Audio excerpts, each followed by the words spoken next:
What's going on, everybody? Mortem here, this time bringing you my review after 100% for Hades, an extremely popular indie ARPG from developer Supergiant Games, which is known for a lot of very popular indie games. To get my usual stuff out of the way first, I review games after 100% all the time to set me apart from other reviewers on the platform. And while that does include the achievements, it also includes a lot more than that. There's a video linked in the description below explaining everything that I go over. And if you're not subscribed and go to my channel page, it's also the first video that you'll see. Moreover, my Steam profile is public and linked in the description below as well. But in the case of Hades in particular, it came out a few years ago, and the reason I'm checking it out now is simply because Hades 2 is launching into early access later this year, and I would like a bit of a baseline going into that, which I think my experience with this game has definitely given me. Now, with that said, I am going to be spoiling this game a little bit. The story is relatively straightforward and based in a popular myth from Greek mythology, so much of the story was kind of pretty well telegraphed, especially if you're familiar with the myths around Hades and Persephone. So because of that, I really don't feel the need to avoid spoilers much for this one, so something to keep in mind. But as I mentioned, Hades was a very well-received indie ARPG. However, it's also a roguelike, which is to say that we tackle much of the same bits of game over and over again as we increase our power and do better and better every time. But one thing Hades does really well is tie that into the actual story of the game, which of course brings us to the story setup for the title. We play as Zagreus, the child of Hades and Persephone. He is trying to escape the underworld so he can go visit his mother, something his father, Hades, is very much so against and is basically pulling out all the stops to prevent you from doing.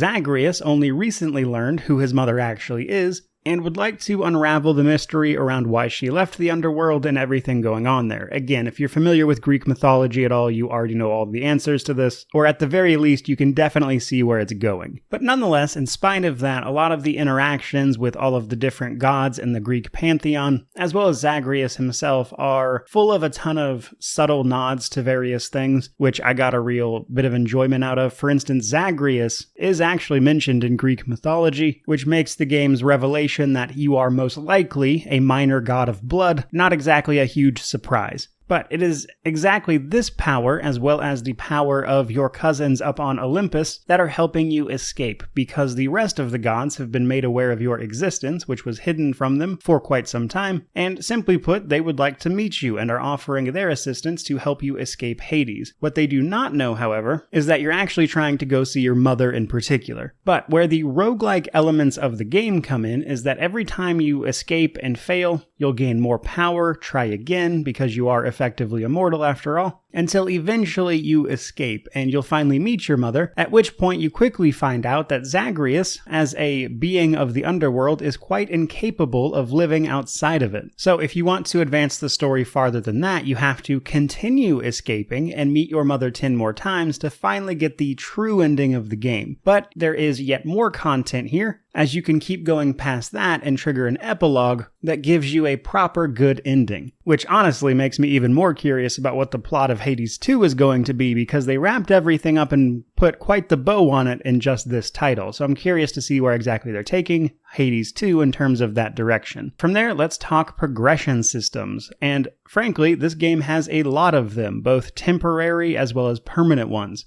Now, on each escape attempt, you're going to come across a variety of sort of temporary buffs. These largely take the place of boons from various gods, which will then affect your abilities or potentially even give you a passive buff to increase your damage, etc. You can also buy items from various wells of Sharon, or you can meet the boatman himself, at which point you can also buy things from him, and these items will give you buffs that last throughout your run as well typically, or for a set number of encounters in many cases. But then we have a ton of permanent progress, so no matter how many times you keep trying and failing, you are still succeeding to some degree. And these take the form of your various weapons, the Mirror of Night, keepsakes, and companions, to name just a few. But let's start with weapons. You only start out with a couple of weapons, and as you move through the game, you can pick up various keys, which are used to unlock all sorts of things, but in this particular instance, we use them to unlock more weapons to use. There are 6 in total, but each weapon can be further customized by unlocking aspects. As you start clearing more and more of the game, or specific bosses, you'll pick up Blood of the Titans. Using this blood will allow you to unlock different aspects of weapons, which will give them special effects and modify things even farther. But each weapon has a playstyle and moves associated with it, and all of them honestly feel pretty distinct, and even within those 6 weapons, the various aspects of each weapon can make them feel even more different still. Each weapon also has a hidden aspect which drastically changes it. And another large portion of our upgrades come from the Mirror of Night. Another resource we'll gather on our escape attempts is called Darkness, and we can spend it at the mirror to unlock various abilities. Now, each ability has a sort of light and dark side that you can switch between. And probably one of my few gripes about this game is that the dark reflections are almost always way better than their light side counterpart, outside of like 1 or 2 cases. But each buff has a choice to offer via the light or dark version of it, and you can upgrade them both. And this is permanent, but you can alter which ones you're using at any given time. And the more you play and the more darkness you collect, the more of these you can unlock. And many of these are just flat out extra lives essentially, or extra damage in certain situations, more survivability. But once you get to the bottom of the mirror and start unlocking those last few upgrades, those typically allow you to affect the RNG associated with the more roguelike elements of the game, such as the boons themselves, as the boons from the gods typically have a rarity associated with them. Normal, rare, epic, you know the drill. And each of those increases that particular boon's power for this run by an associated amount. So some of the Mirror of Night's abilities will increase the chance that you get better versions of the boons, and then later you can even re-roll entire rooms, but we'll get to that in a minute. But then we have all of the progression centered around the relationships with various characters. Almost every character you encounter can be interacted with, and you can eventually forge a bond with this person. This is done by giving them nectar and ambrosia, which are more resources you can find on your escape attempts. But we start with nectar, basically a gift of drink that you can offer people, and you'll give this until you max out their affinity without doing their quest. Most characters have a quest of some sort associated with them. Many of them you'll do without realizing it. Some of them take a little more specific effort, as oftentimes it's just like unlocking things or escaping or just talking to them more and more times. But until you complete each character's favor, you cannot unlock more progression on that relationship. Now, once you complete that favor, you're going to need to start giving them ambrosia, which will then allow you to develop that conversation further, get more information, have more interactions with them. And when it comes to interactions, there's a few notable ones for specific people. Pretty much everyone you can do this with, on the first nectar you give them, will give you a keepsake. Keepsakes are permanent and can also be upgraded the more you use them in combat. Over time, they'll upgrade to rank 2 and rank 3. There are a ton of these, and they all do specific things. For instance, all of the versions for each god will make sure the next boon you find is from them. And in between acts or sections of the roguelike elements, you can change these one time. So in between sections of a run, you can swap these out and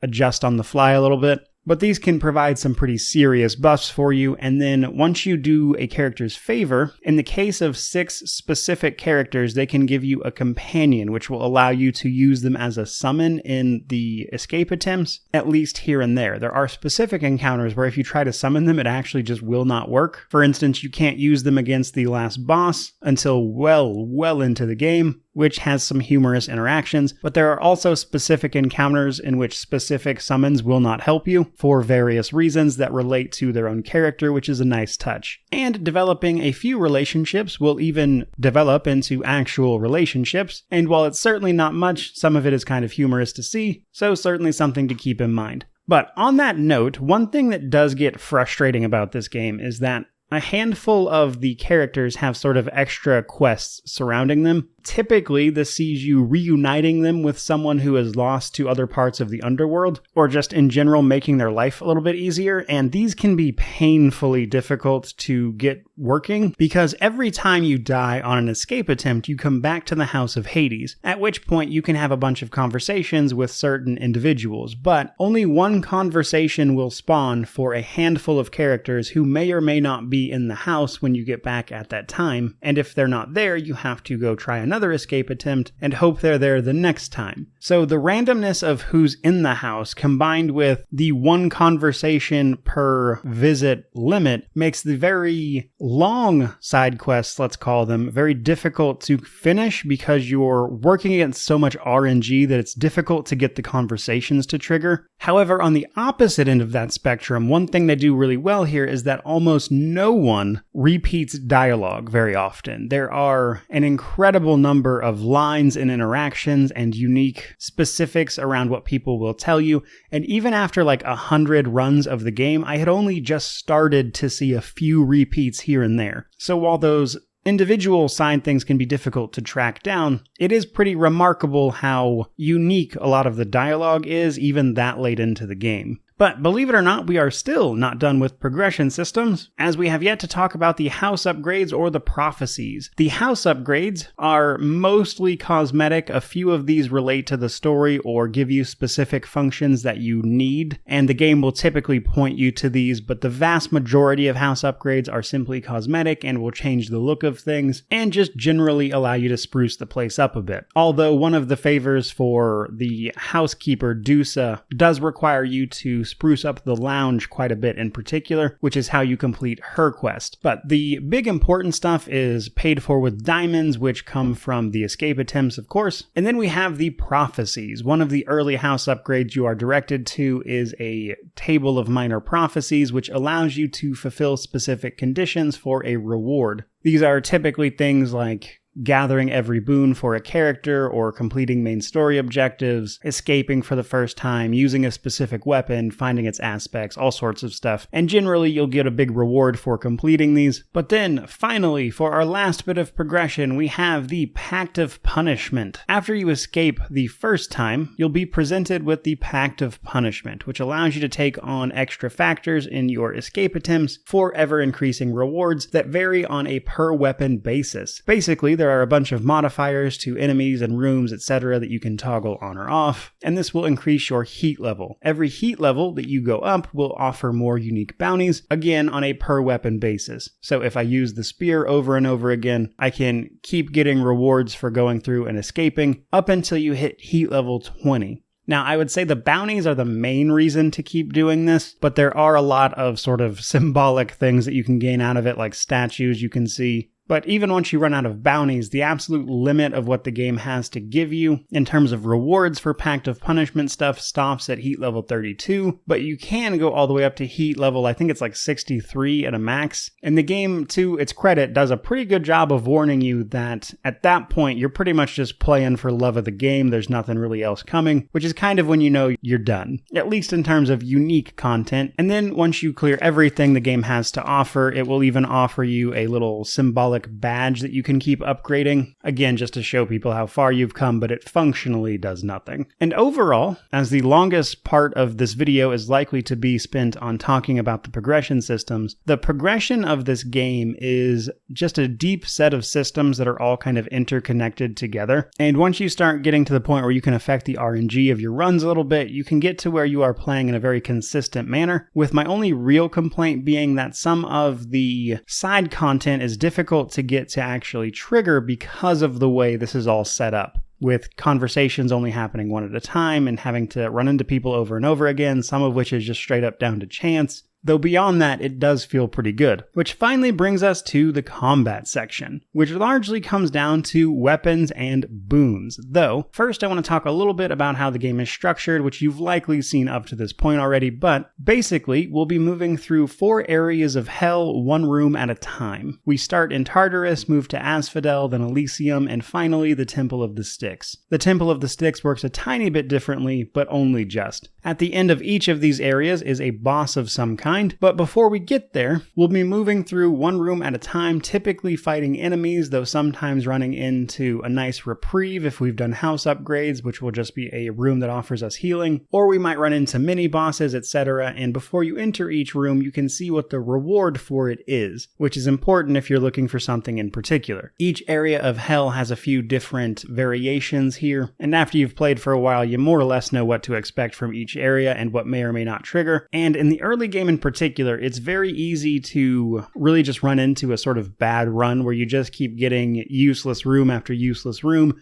and if you don't power up quick enough, you're probably going to die pretty soon. But for the most part, it feels pretty good. There's even secret stuff to find, with the alternative room here or there leading to some interesting things, such as interactions with specific characters who are trapped in various parts of hell, that kind of thing. But let's talk about the actual combat taking place here. This mostly starts with what weapon we pick at the beginning. As I mentioned already, there are 6 of them, and each of them has their own unique playstyle. Some of them are ranged, some of them are more defensive. Personally, my favorite wound up being the spear, but each of them does offer something unique, especially when you start digging into the weapon aspects. But further still, we have our boons from various gods. Each gods have specific ways that they can affect your attacks, specials, etc. That's important because while the rarity may change, each god does have a set amount of boons that they can give you in any situation. But in terms of what Zagreus can do, what we have is an attack, a special, a dash, a cast, and a call. Each of these will vary a lot by what boons you have active, and mixing and matching them based on the RNG or the forced RNG is really how you start coming up with builds and knowing what works and what doesn't. But because there are so many gods and so many boons that can change 5 different things individually,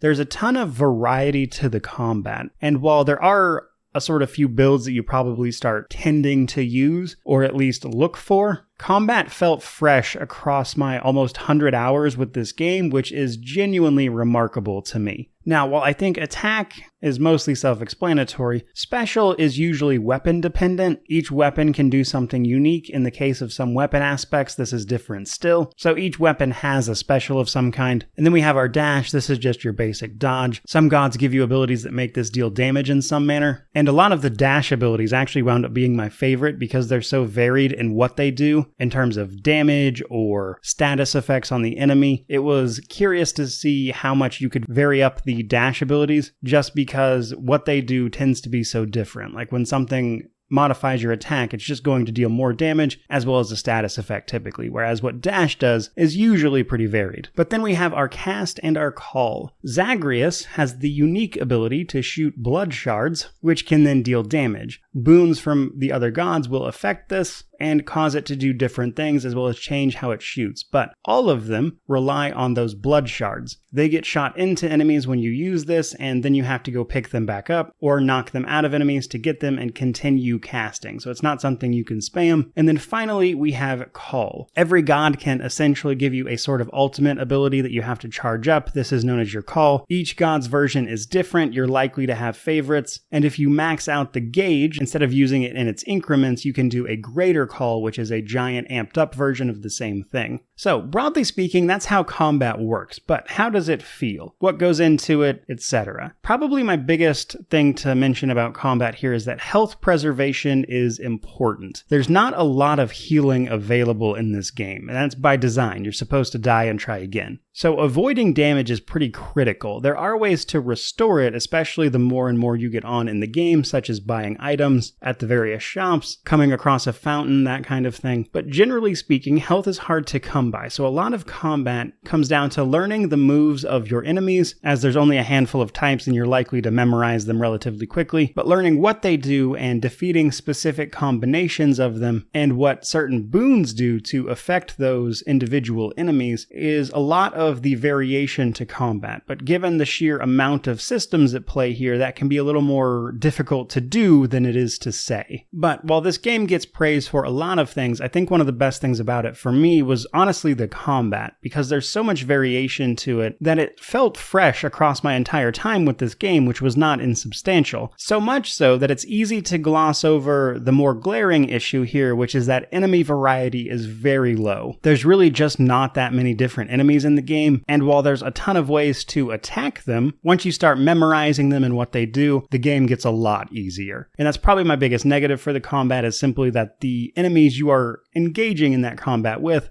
get pretty predictable. But for the combat section here, I want to leave off on the various difficulty modes, which is kind of an interesting thing when it comes to Hades. Normally I lead the video with this kind of thing, but for Hades, it's a little bit more nuanced. So the first time you play, you're likely to just play on the standard version of the game, which is more than fine. However, if you're having trouble, you can turn on God mode. But God mode is not just an easier version of the game. It is also somewhat tied to the roguelike nature of it, which I thought was a nice touch. At the beginning of turning it on, it gives you a flat 20% damage reduction, but every single time you die, this goes up by 2% until it maxes out at 80%, meaning that God mode gives you a sort of small handicap at first, and then increases how much help it's giving you until you find a steady point at which you are playing, which is, I think, a nice way to customize the difficulty to the player. Now, it's not perfect by any means, but it is nonetheless an interesting attempt at handling difficulty, and I wanted to talk about it a little bit. But then we have Hell mode. When you start a new game, you can turn on Hell mode, and while the beginning of the game will be quite challenging, all Hell mode really does is make the minimum heat level for each run 5, meaning that the Pact of Punishment is enabled immediately, and there are some mandatory conditions that you cannot start a run without taking. But even this puts the bar kind of low, honestly. But while this will make the beginning more difficult, once you get to the point where you would be taking on well above heat level 5 anyway, it kind of becomes irrelevant, though it will certainly make the beginning much more difficult. All of that finally brings us to Steam Deck compatibility, and in a surprise to no one, this works very well. Hades is actually one of the more popular titles to play on the Steam Deck, and many people prefer playing this game with a controller. That on top of all the usual support, obviously controller support, cloud saves, etc. The game runs phenomenally well on Steam Deck, and in some cases you're probably better off playing it on that platform as opposed to PC or even console, as you can take it with you, and the short burst nature of the runs really lends itself to that platform. So much like the rest of this video, I doubt you needed me to tell you, it runs very great here. But all of that brings us to our positives, negatives, and then we'll wrap this thing up. Now, the positives for me are the combat itself. Any game that manages to keep combat relatively fresh outside of the enemy design for almost 100 hours gets the okay from me. The combat is very good. I liked all the variations, all the interlapping systems. It's complicated without being overwhelming, which